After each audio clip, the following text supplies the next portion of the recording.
kwento ko. Ngayon naman po, ang susunod naman po ay ang makadiwang pangungusa. Gagaling po sa ating punong lingkod, ang founder ng Set My Spirit Free, ang pinapopogi ng ating Panginoon, pinababata kasi wala na siyang ngipin. Ang lalo po, walang sawang naglilingkod sa ating Panginoon, hindi mo siya marunong magalit, mapag-impi at mapagpakumbaba.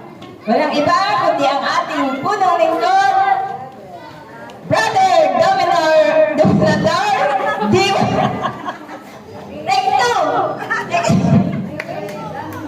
Take two.